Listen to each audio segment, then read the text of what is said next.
What is everybody? Shut up. What it is, everybody? Welcome to the second episode of Badir and Dez Have No Money. Why don't you take another 30 seconds to find your intro? How about that? I'm leaving this in.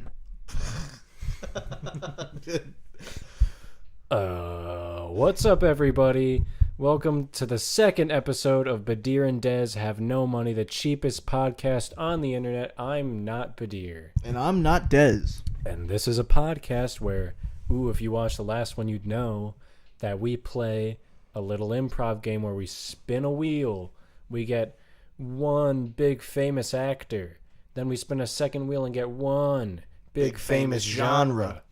And then we have to create the most ridiculous movie pitch possible with those two things. We also do a couple lightning rounds to finish out the episode, and we have fun. Yeah, it's a fun time. It's a fun show. And it's all in the hopes that one of you beautiful rich executives out there, or a beautiful rich executive son, can take our brilliant ideas and fund our movies, because we'll never have the money to do it ourselves. As you can see, we're filming this episode. We have yet to construct a set, but one day, if we ever got money, hopefully we'd have a set here. Yeah, preferably where it says set goes here. If you're listening on SoundCloud, fuck you. I love you more. But actually, we appreciate you a lot. Yeah, Desi, how about you don't fucking alienate your audience? Dirty. I never homo. said that they were from Mars. Let's spin Let's play that the first game. wheel, baby. Our first actor. All right, who's it gonna be today? Who's the star of our Who's the big star? famous movie? Angelina Jolie. Famous former wife of Brad Pitt. Famous former girlfriend of Sam Elliott. Sam Elliott? Was she dating Sam Elliott? Like the artist? Like the singer?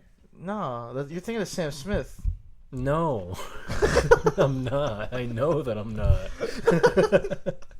She dated a dude. She carried a vial of his blood. Fuck. I'm being 100% real with you. I don't believe She used to you. be in this batshit crazy relationship, and then her stealing Brad Pitt from Jennifer Aniston was like the normal thing.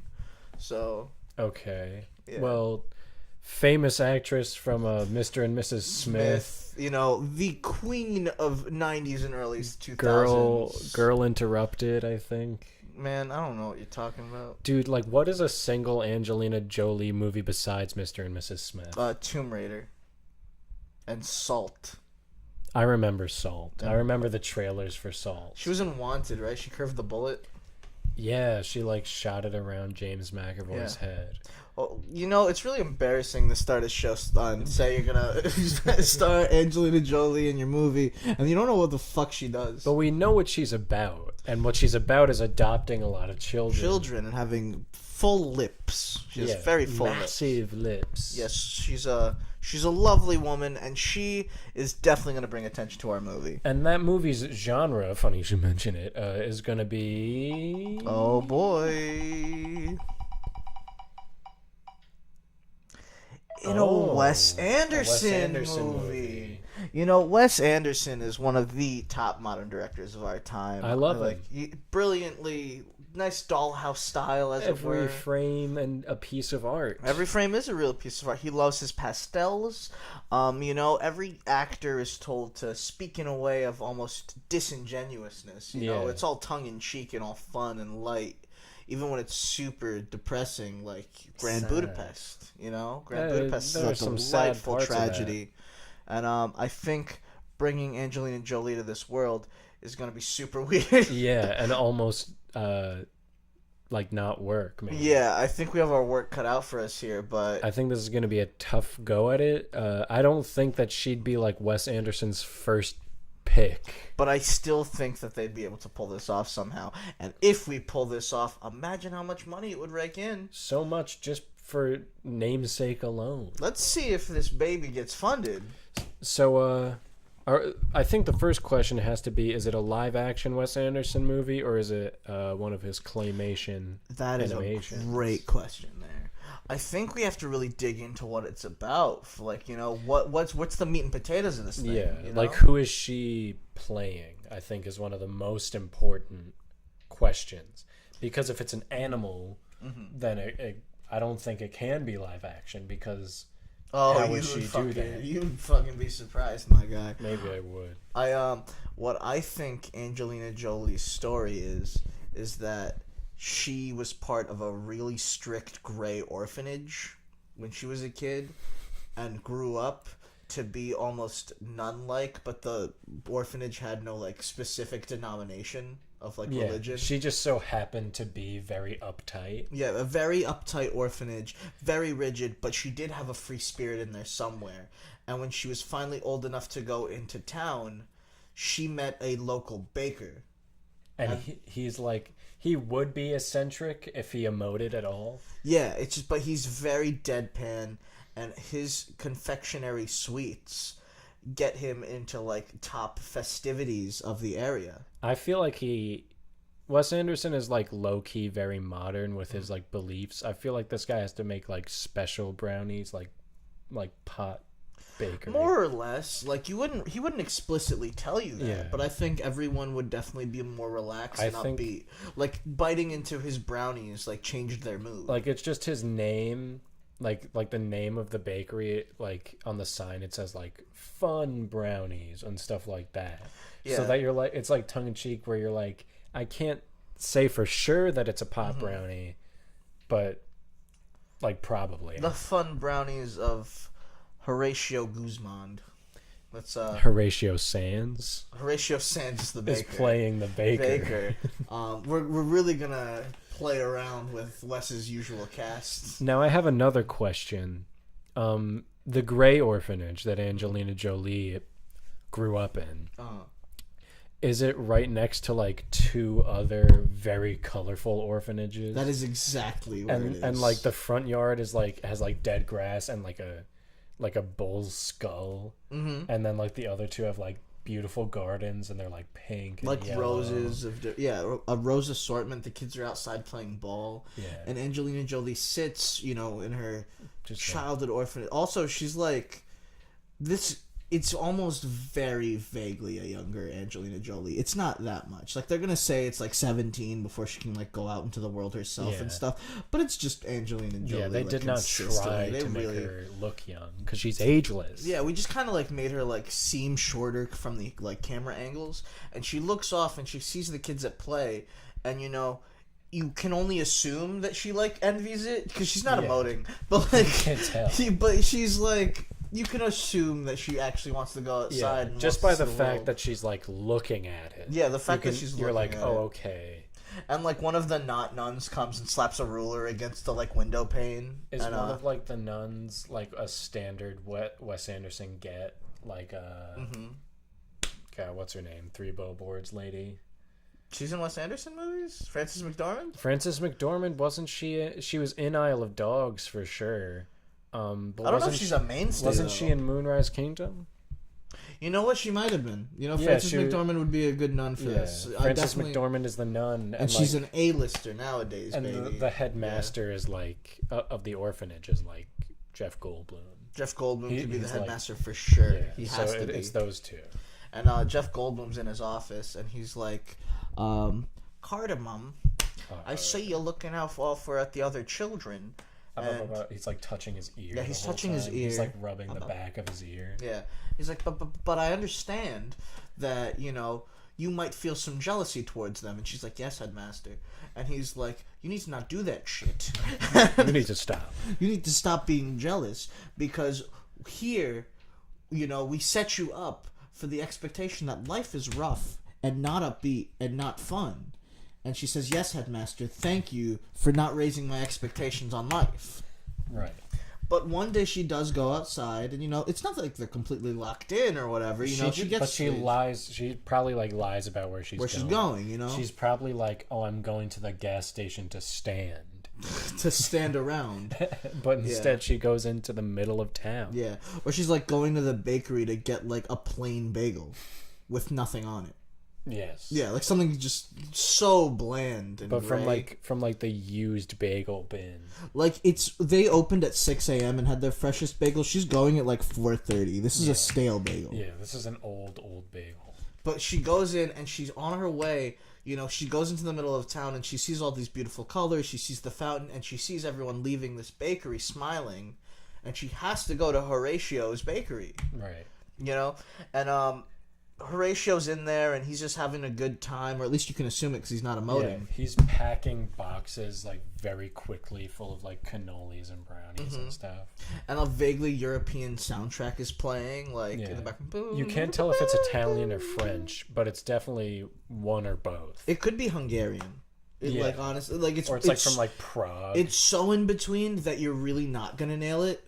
But it's also, if you listen close, it's just like a weird foreign cover of My Own Worst Enemy by Lit. Oh, that's exactly on the money with that. Yeah. But so I think what happens is she tries one of the brownies, and she doesn't smile, but like the camera kind of closes up on her eyes, and you can tell that there's a sparkle there. Yeah, they maybe like change color a little bit. Yeah. She has like mood ring eyes. Like that's the weird thing about her. And they have brunch maybe like 3 times. It's like a quick montage of their brunches. Yeah. And it's always They're basically in the same seats, but just like what's on their plates changes. Exactly. And like the color of their outfit might change a little bit. Hers is like a lighter gray next time. Yeah. And slowly inching its way to white. And she says like weird questions like, what do you know of the world? And he's like, I know they like sweets. All he knows is this bakery. Yeah, he and that's essentially that is what he says. He goes like, what do you know of this world? And he goes, all I know is this bakery. Okay. Every day there's like a new answer to that question. But on the 3rd brunch day, she goes, I love you. And he goes, I've always loved you. And she goes like, what, how, you don't know me. You don't know me. And then there's like a... And he goes, when did that ever matter? I was thinking there's like a flashback montage of him riding his beautiful neon red bike past the orphanage every morning on his way to work. And he sees her looking out the window, but she doesn't see him. Yeah. She's just looking at like a mud-filled puddle. And that's perfect because it's like vague enough to give them connection, but also like he still doesn't actually know her, so it can be this beautiful, quiet dollhouse romance. Yeah, he has no goddamn idea. But it doesn't matter. Love is pure and full and true, and we're gonna fucking make that happen, whether you like it or not. Asshole. So what are they to do? Because honestly, like, she only has 1 year left at this orphanage before she's really left off on her own. But I don't think she can wait that long. And I think that's the conflict, is she's like, I need to be prepared now for when I leave what I've been living in my entire life. Yeah. So I think we assume that she's been beating around the bush because, again, she's not showing any emotion. Yeah. Beating around the bush about maybe asking for a job at the bakery. But I think where also some tension comes from is that Horatio's enemy, the bagel maker, played by Edward Norton, has been secretly conspiring against him. And what he does is he tries to get rid of Horatio's new love, Angelina Jolie, and he does that by planting bombs in the orphanage. But like old-timey, black like circles with a wick. And then there's some like sticks of dynamite circled around. Yeah. And the thing is, she catches wind of it, but it's like almost too late, and she's not even in the orphanage. She's on a tandem bike ride with him. With Horatio. And when she finds out, they go, alert the fire chief. And the fire chief, who's Bill Murray, comes out and his men with their old-timey truck marching next to the truck. There's one driver driving the truck, because the truck only goes maybe 20 miles an hour max. They if they were speeding, which they're not, that's how fast it would go.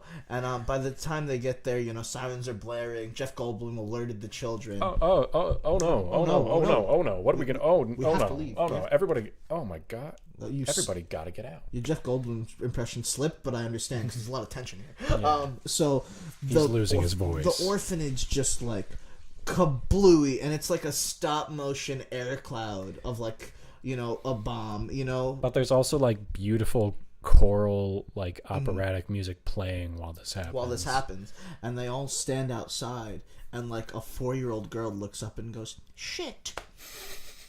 And you know, that's played for a laugh, but everyone else is so stiff about it. So now all these people and all these unprepared children have to go into the world, and half of them split right down the middle. They go to the right orphanage, they go to the left orphanage. Right. They get different lives, but now Jeff Goldblum is distraught because he goes, all these children are going to be, you know, set up for a life of, you know, failure and disappointment, but they're going to have their expectations raised by these happy, upbeat orphanage. And Angelina Jolie is old enough where she says, you know, I think I just need to go off into the world now, you know? Mm-hmm. I don't have the orphanage lifestyle anymore. Right. And but they know Ed Norton is after them. And they take their tandem bicycle through Europe, trying to sell their baked goods, you know, to the people of Prague and Hungary and France and Italy. All while Ed Norton is getting his crew with, like, Jason Schwartzman. Yeah. Yeah. And but like also weirdly like Jack Black and like Jack very Black tiny decided role. to be in this one, and he has like such like a thin mustache. Yeah, they all have like and like very waxed hair. Yeah, the more evil they are, the thicker the mustache is. Jack Black is just evil enough to be like along for the ride. Yeah, but he's like a henchman. He's like an Igor. Yeah. But they have to get through, like, you know, all of Europe as these men are chasing them, trying to destroy their love and destroy Horatio's bakery. Mm. And the movie really centers on how Angelina Jolie's love for Horatio fuels him to be able to, like, you know, get through Europe in the first place. It really is her love and her strength that is pushing through, because she honestly has nothing left to lose. Yeah, and he always wanted to sell his baked goods to as many people as possible. And they're loving the brownies, and life is finally looking up. There's a beautiful scene like in one of like those towns that has like a great bath. Yes. Like a big bath. They wind up in Turkey at one point. Where they're like falling in love, but like you can't tell other than the fact that they're saying like, I never thought I could love you this much. And like they hold hands. Yeah, while sitting like next to each other in the great bath. And sometimes they might crack half smiles if they say a line that's kind of funny but also sweet. Yeah. They dance, but it's all total maybe 3 steps. It's like the twist. Yeah, it's very much like the twist. And when Edward Norton's character, he shaves his mustache and he makes his way into town. And he's dressed as the natives of the land. Okay. Everyone is very friendly and accepting to them. Angelina Jolie's character has a nice stand where they're selling like the brownies and cupcakes and assorted sweets. And he buys one. But as he goes to put the money down, he takes her arm. Not so violently, but he takes her arm, and they have a one-on-one conversation. And Edward Norton says to her, you know, your love for Horatio will only hurt both of you. And she says, it has done nothing but bring pleasure to my gray life. You'll never stop us. And he goes, I hope you know what you're doing. And she goes, I don't. And that's what makes this so beautiful. He goes his separate ways. He doesn't kill her right then, but it's like, you know. He goes back to his men and he's like, we're done here. We're done here, yeah. He calls it off. And he really's marinating in it. Mm-hmm. You know, he's back home. They're going to have to get back there eventually. Yeah. But they've really, you know, taken a toll on Ed Norton. And as they bike ride, they go into their one real, like, you know, stick in the relationship. You know, like this is the first time where they're actually starting to see some conflict between each other, not just the world around them. Some arguments, yeah. You know, some arguments. Like I was thinking that we might want to set up a few locations here. You know, have real shops and not just our bike and our like will about us. Mm. And he goes like that. I don't want to be tied down. We can't to expand. any one country. You know, we are the bakery. You know, we can't just have bakeries out there. We are the bakery. Yeah. And she goes, I just think it might be nice for when we travel or do this again that we can, you know, have welcome faces, have some stability. And he's just like, what do you mean come back here again? And she goes, what? You'd never come back to these beautiful places, to all the friends that we've made? And he goes like, "My dear, my goal is to bring these and this experience all around the world. We might not have time to ever see these people." He wants to fly to America and stuff like that. Yeah, something crazy and stupid. Like, I want to go to Antarctica and feed polar bears a bunch of bullshit. Yeah, and penguins and shit. Like, I'm an idiot. Like, so. And you're smart, and I hate you. And you're smart, and I hate you. But I love you. But I love you so much. And she sits on the roof and like stargazes. The roof of what? The roof of the bike. The bike has like a sun like awning that's somehow strong enough to like hold. I was her. thinking that they'd have to be in buildings at some point. Oh, you know, they're like they're staying at like a